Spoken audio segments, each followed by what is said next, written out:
What's up, everybody? Big Herc 916, getting down with Fresh Out. Hit that subscribe button, man. Hit that like button and go to freshoutseries.com and pick you up a bar of soap and wash your ass. I'm here with Lady Perp, and we chopping it up, man. And you guys have been asking for more females on the channel, so we're bringing it to you. Lady Perp, you know, as far as a lot of these young women out here now, you know, doing crazy stuff and trying to be tough and fighting and you know, carjacking and robbing and, you know, doing all this wild stuff. What kind of advice would you give them going into the system, man? Because it's done flipped, man. It's like the men have become, you know, they've really tried to feminize the men and they try to masculinize the women. I mean, Yeah. you know, what would you, you know, tell these women out here? I would just tell them that it's not all fun and games when you go in there. You know what I mean? Like, you could be bad as hell out here in the streets and stuff like that. When you get in there, it's a whole different program. Like, it really is a whole different program. You got people in there that are going to spend the rest of their life there. And if you're just going in there doing some chump change time, you know what I mean? And you're in there running amok or whatever, like doing the same thing you were doing out there in the street, you get these lifers that will sit you down and set you right. You know what I mean? Like, get your mind right. But you're going to run into issues in there. It's not going to be easy. You can't just go in there and have a mouthpiece and be disrespectful and loud and do what you want to do in there. It's not like that in there. You're not going to be living the way you were living on the streets in there, you know? You're going to have, it's a lot of respect. I think they're big on respect in there. And how many women have you seen, excuse me, come through the system and, you know, actually go to prison and get turned out? Because I've seen, you know, guys, you know, go in there and they lose their minds. You know, they don't come out the same. There's a lot of that too, you know. There's women in there, and you have to be very strong-minded, I think, to get through a term. You know what I mean? Like I said, when you go in there, you could either go two ways. You could either get involved with the bullshit, or you could just do your program and get the fuck out. And you know what I mean? And some of these people go in there and they make their stay way worse than what it should be. They start getting involved in drugs. They start getting involved with girls. They're not going to work. They're not getting what they can from the system. You know what I mean? They're going in there and doing all these crazy things. And in the end, they're paying for it. They're catching more time because they're doing these stupid things. They're not getting out on their dates. They're losing their dates. It's just ridiculous. Now, in your opinion, do you think the system is any softer on women than it is men as far as the crimes? I don't think so. I think we're getting it served to them just as much as the men are, you know? And as far as like the system now, because I forgot where I read it at, but it says statistically it's increased as far as women now going to prison. And then it, you know, it has been in the last 20 years. You've seen an influx of women out here doing a lot of these more violent crimes and just getting involved more in you know, selling drugs and doing all this stuff. Have you noticed that, or as far as in your experience? Yeah, I agree. I think the prison system, like I know here in Arizona, they have one prison, I believe it is, and I think that they eventually they're going to end up needing more because they're housing a lot of women. I know in California we have like 4 or 5 prisons out there for women. You know what I mean? It's a lot more women now. And these women, like, you know, are they under like a false impression that because they're a woman and maybe they have a child or family, they won't get in trouble? Because I always see these different Instagram posts and these girls are like wilding out. And I'm like, what are you doing? It's like you're doing that and you're thinking because you're a woman, these male officers or female officers won't touch you. Like you know, you're not going to get manhandled. And it's like if you're out here acting a fool, you're going to catch the same, you know, the same type of hostility that a man's going to catch. Yeah, exactly. You're going to get that same treatment. They're going to give it to you, no matter if you're a female, you know? And that's what women need to understand, too. They're going to get it just the same, no different. And as far as like the women that you see that do get an opportunity to maybe try to you know, get an alternative program, does that seem like it actually works, or are a lot of these women just thinking, oh man, you know, I'm gonna keep pushing the line until I get a break? Or do you see like these programs that, you know, offer these women who do have children an opportunity to get themselves right? Do you feel like they take advantage of it? I think some women do. Some just take it as a way to get out and a way, you know what I mean, just to get out there on the streets. But there are women that do take advantage of this. I have a lot of friends that actually were in transition homes and stuff like that, and actually went for peer support, got their certificates, and are doing things. And then I have friends also that go out there and they use it for a place to stay, and they end up relapsing, and they just take advantage of the situation, and then they end up right back in there. But there are women that do get a lot from what they offer, like as in the help that they give you when you parole. And what do you see being the biggest area in which women are getting caught up in the system? Would you say it's drugs or domestic violence, or? I would say drugs and domestic violence.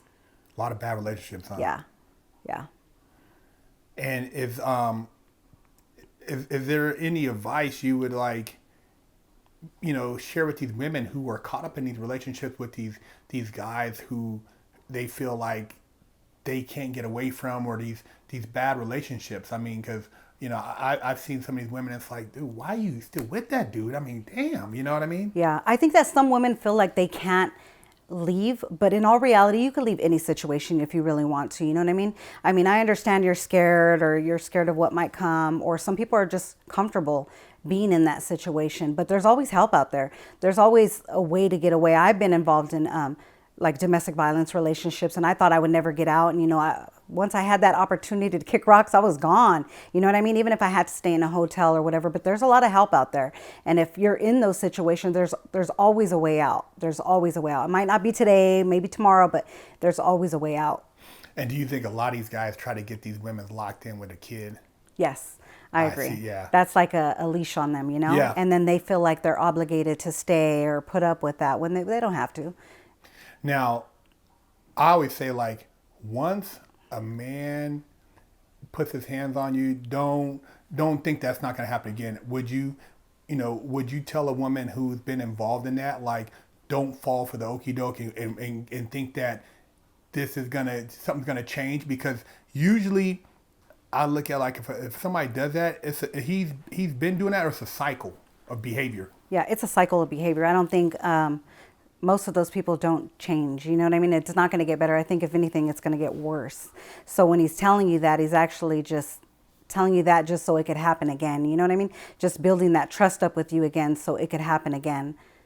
Now, with the women who have caught domestic violence cases like that by protecting themselves, how does that play out? Because in my opinion, if there's like a police record where this woman has called the cops on this guy, or he's abused her, or they're seeing that there's been bruises or any type of mark, I mean, is there any recourse for a woman who's been through a situation like this, before she has to actually do something to protect herself? I mean, I think there should be, you know what I mean? Because a lot of women, I think, finally when they do snap, I mean, they're going to jail now too, you know what I mean?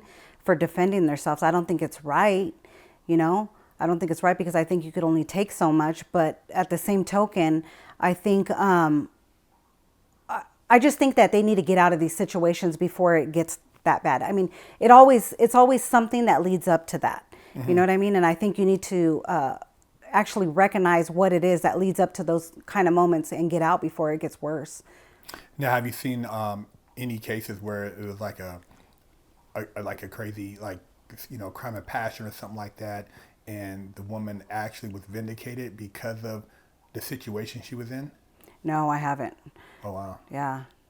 I haven't seen one like that. You know what I mean? Like I said, most of these women are going to jail now for defending themselves, or like even in the crimes of passions and stuff like that. Like, they're getting time, they're getting life. You know what I mean? Some people are killing, they're actually flipping on them. I mean, I haven't seen anybody like get off on anything like that. Wow. Yeah, I think it's sad. I mean, when you have, somebody that's in a relationship and they don't want to let that person go rather than live their life to go be happy. Yeah. They would rather, terrorize somebody to the point where they have to cause them harm. I mean, there's got to be other options. Yeah, there has to be other options. There's so many other options. But some of us women just stay there. I don't know why. Like I said, sometimes it's just being comfortable being with that person for so long, and just maybe low self-esteem. You know what I mean? So many things could factor to that. The kids, that they use that as a reason to stay, when in all reality, like I said, so much leads up to that before that actually happens that they should just kick rocks. Now, the women that you've seen that stayed in those relationships, do you think it's lack of maybe structural family support, like from maybe their initial family, like maybe their mom or somebody doesn't see it, or or doesn't, or they don't have like an older brother or dad, to somebody to step in? I mean, because I would think, like, if somebody put hands on my sister, I'm a handle them. Yeah. So I don't see how how that progresses. But in the situations you've seen, is there no family backup, or male, uncle, cousin, or anybody who could come in and help them out? Or I think what it's for some of these women is, like, some of these women have families, like, so say they live with this dude, have kids with them or whatever, they have their family there and stuff, but they're just embarrassed to go back and fail, or you know what I mean, more of that. And I think when it comes to their, like, siblings, like their brother, dad, I think it's more of, it's domestic violence, so they don't get involved because they're going to keep going back, so they kind of give it that pass. I think that happens a lot more often than anything. Yeah, that makes sense. Nobody wants to put somebody into their business, so it's a secret. And by the time it actually goes full blown and they catch a case, it's like, well, damn, I didn't know it was that bad over there. Yeah, exactly. Wow. Now, what as far as when the women you've seen in there and they have like kids that are in the teenage, how do you think that impacts the kids that are older? Have you seen like how that affects these kids who maybe or teenage kids or their daughters? I think, you know what, because I have teenage kids, so it kind of affected me too, you know what I mean? Like my oldest kids, like, they're old enough to know what's going on. I've seen other women in there, like, get visits and have a good relationship with their teenagers while they were in there, you know what I mean? And then you have ones that these kids are just angry with their parents, you know what I mean, for being in there. They need them out there, especially during their teenage years. I think for me, I have a 16-year-old daughter, and my daughter's like upset with me. Like, she don't want nothing to do with me, but me as a woman, I have to accept the fact that I caused that damage, and I have to understand that she has every right to be upset with me. You know what I mean? And I have to kind of suck that up and just pray that the time will come, and when the time comes and she's ready, I'm going to be here for her, So I think that a lot of women go through that in there with their teenagers. It's either they're going to love them through it, or they're going to be upset with them, Yeah, and I think that's a big part of it that a lot of people don't think about when you're out here. And it's in a sense, it could be considered selfish because kids, even though they might not say something, that impact on them and being able to talk to their mom and have that. And that's why I say parenting is so important, because it could either, well, it can lead to a lot of resentment and years of trying to repair that relationship. I mean, I've been in juvenile hall and stuff, and I know I used to be in there just mad sometimes. Yeah. Like, damn, why am I here? And I'm around these other knuckleheads. And until you get older and you can kind of deal with those emotions, because in your teens, even in your early 20s, you still haven't matured mentally. Yeah, I agree. Your ability to make decisions, your choice in friends. I mean, I would say the biggest thing I seen was your association growing up, and that's one of my biggest things. As I look back now, and I mean, and you could tell me, correct me if I'm wrong, but a lot of the people like you felt you had ties to now, in retrospect, growing up, how close are those relationships? And do you feel like with young kids, how impactful are their friends? They're very impactful at a young age, And I think as they get older, then they start to see things different. You know what I mean? Like, for me, I know I hung around like people that I thought were my friends for years, even in my addiction, and as I was older, and then later you start to see who your real ones are when they start falling off, and you start seeing life different, and then you start paying more attention to who you keep in your circle. Yeah, I was just talking with somebody last night, and I was saying the same thing. I said, you know what, a lot of these people, you were friends with them by default, maybe because you live in that same street, that same neighborhood, and you thought, oh man, went to the same school, but you realize, the term friends is loosely used because it doesn't necessarily mean that person your friend. Yeah. Your friendship level might be a sense of loyalty, I got your back. And this person's friendship might be like, hey man, let's go rob this person. Yeah. Let's go slang this. Let's go shoot this up. Because a real friend, he's not going to say, hey, Lady Purpz, hey, come ride with me. And they got a pistol and then they're going to go do some shit. And you're like, damn, what are you doing? You get in the car, oh man, you're like, you didn't tell me you were going to do it. Now you're a co-conspirator. Yep. And you know, a lot of times it's like, dude, why'd you come get me for this? And I know even as an adult, people will like said, hey, can you roll with me? And they're going to do something. And I'm like, you're putting me a part of you and some shit. Now, I didn't even know what you were doing over there. Exactly. I've been caught in a situation like that with my baby daddy, actually. Yeah. And I ended up going to jail with him, and we ended up I went to jail on capital murder charges. Oh, shit. Yeah. He got me in a little situation, and because I didn't speak on anything, they charged me with everything they charged him with. Yeah. And that's another thing people don't realize, too, where I've seen it in the feds where they'll lock up both people and they'll squeeze the woman to tell on a man, or they'll use pictures of, look, he was cheating on you. Yeah. Look at this. You know what I mean? Like, oh my God, to try to get her to crack on him. So there's all kind of tactics, you know what I mean? Or have a guy in jail. Oh, look, your baby mama. Look, she out here fucking with your homeboy. That's exactly what they do. Yeah, look, see, that's the dude. Isn't that your partner? And so it's like all kind of tactics they do. These people are experts. So that's what they did to me, and they kept me in there for 3 months. And because I didn't say anything, they charged me with everything he got charged with. And then eventually they only ended up holding me on a violation, and I ended up getting out. But they told me later, they were like, well, down the line, we could get you for assisting a criminal street gang and accessory to after the fact. Yeah, and my baby daddy ended up getting 43. Damn. But yeah. But he got me in a situation, you know, just me being around him, and I was in my addiction and me riding with him. And matter of fact, I was 2 months pregnant with my daughter. So like that whole situation, he should have been like, nah, she had nothing to do with it. Like, let her, but he didn't. He basically let me ride it out with him. You know what I mean? And I know he was surprised when I was charged with everything he was charged with, and they put us in the back of the car because he was like, what are you taking her for? And they were like, the exact same charges as you.